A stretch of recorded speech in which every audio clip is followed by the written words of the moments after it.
Gurubhyo Namaha. Asato ma sadgamaya, tamaso ma jyotirgamaya, mrityorma amritam gamaya.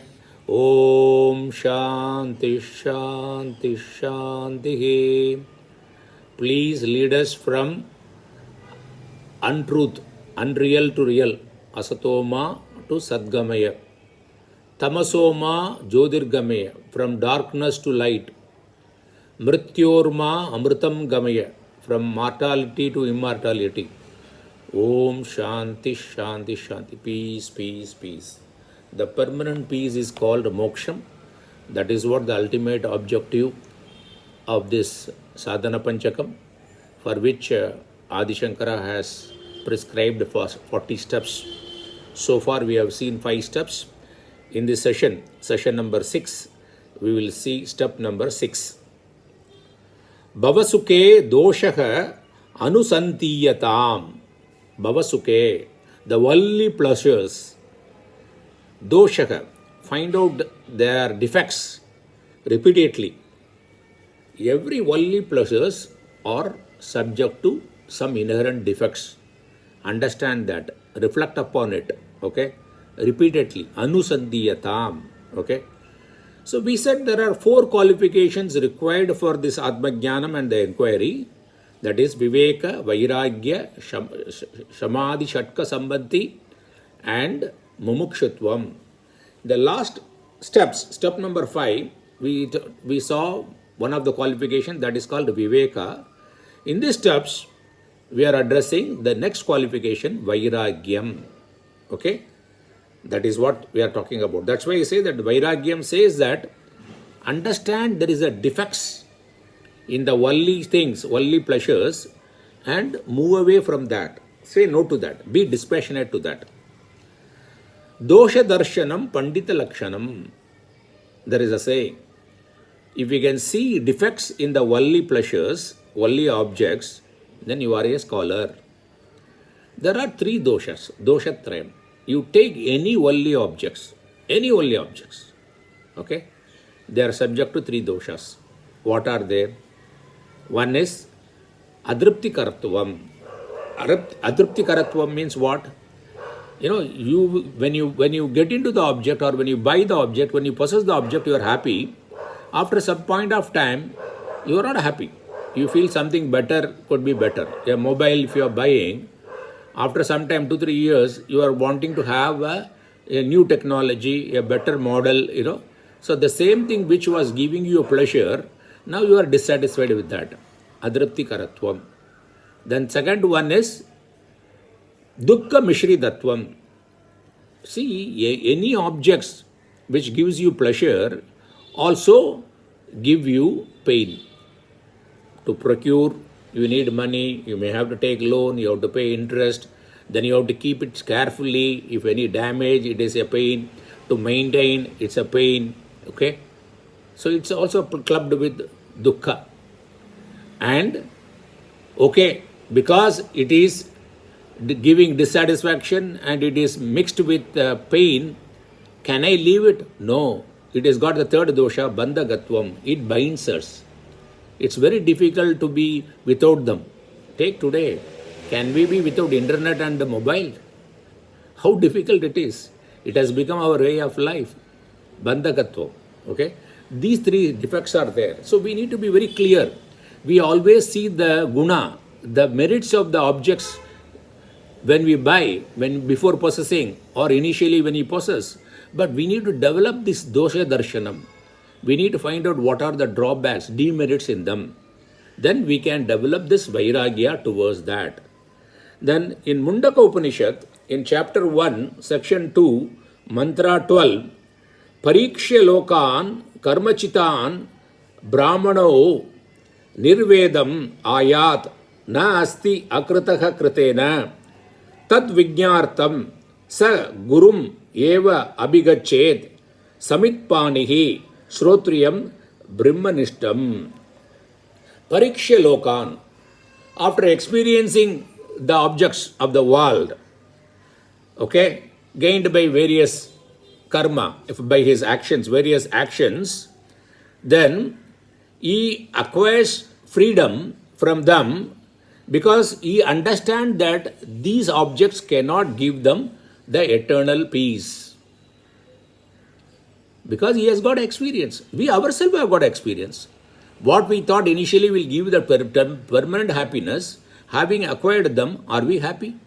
If we are happy, then we will not be looking for anything more. But we want more, we want something different, right? So this experience should teach us something. That is called Vairagyam.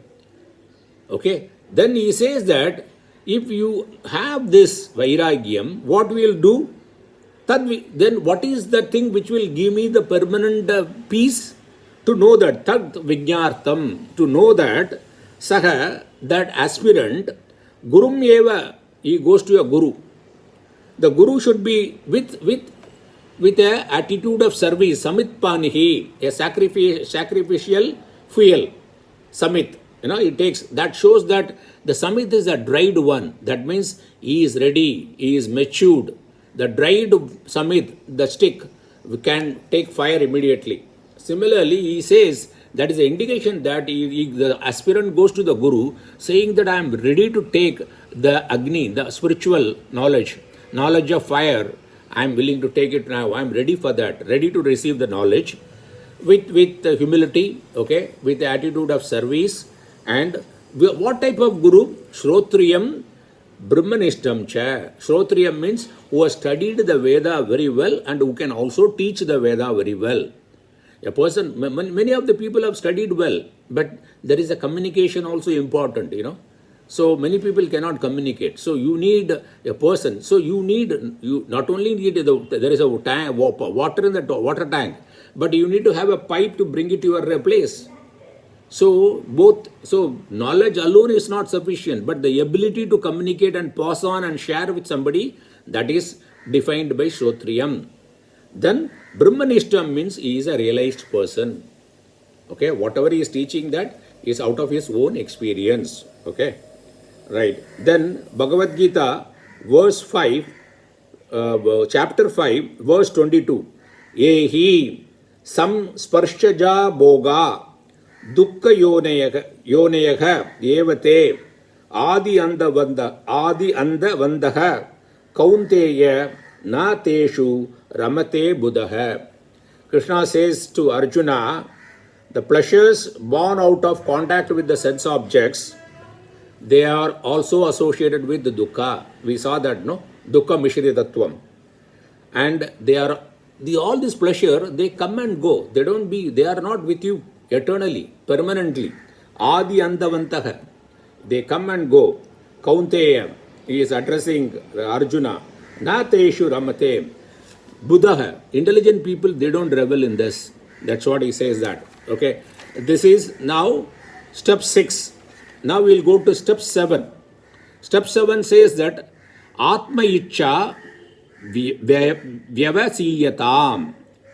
What is the meaning? Seek the self with consistent endeavor. Atma Ichcha. Know your true nature. The eager to know one true self should be made. Special effort should be made. This is a mumukshutvam. We talked about the qualities. That mumukshutvam is mentioned here. So, nitya anitya vastu viveka is very, very important. Then only then what you will do, when you know the nitya anitya vastu viveka, once you have got the discrimination, then what is anitya, you will say, I don't want that. For which you develop vairagya, and whatever is nitya, that is your true nature, you will have mumukshutvam, a serious longing towards that. This is the step 7. Okay. The last step, step 8 in verse number 1 is talking about Nijagrihat Turnam Vi Nirgamyatam. Nijagrihat. From your own house, Turnam, immediately you should leave. It should not be taken literally, What does it mean this? The attachment should be removed. Meaning, you be ready to move to the next stage. That is this is the last stage of householder life. The next step will be retirement life, Vanaprastha life. So he is preparing for that. The step is preparing. So Nijagrita means mentally, in your own house, be a guest. Don't be, involved in everything. Don't poke your nose, when it's not required. Even you don't give any advice, the house will go very nice, better only. And you will also have a peaceful time. You don't have to involve, you don't have to give suggestions, you don't have to ask the developments and progress of everything. Wherever possible, delegate the responsibility to the appropriate people in the house and concentrate more and more on Vedanta, Shravanam, Mananam and Nididhyasanam. This is the meaning of it. So here the bondage of home should be given up. That is the meaning. Okay. It doesn't mean that if you are a grahastha, because you are in this up to this step 8, you are in the grahastha, means householdership. It is not meaning that you will leave your wife and children and parents. No. Don't misunderstand. Please don't do that. Don't misunderstand. The idea is mentally you be a guest in your own house, and wherever your involvement is required, there only you participate. That also try to reduce. My Guru Swami Paramarthananda beautifully explains a concept called port reduction. P-O-R-T. What is port reduction? P is possession and positions. Don't try to possess more and more. Okay, whatever you possess also try to give it somebody so that other can manage. And position, I am this, I am that. I am the secretary in the society. Even the retirement time, people would like to become the society secretary or some community, the senior post, so that they feel that I am somebody, I am so and so. Okay, so P for possession and positions. Reduce that.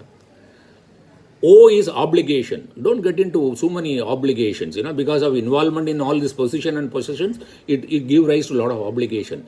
R and T are mutually dependent. That is relationship and transaction.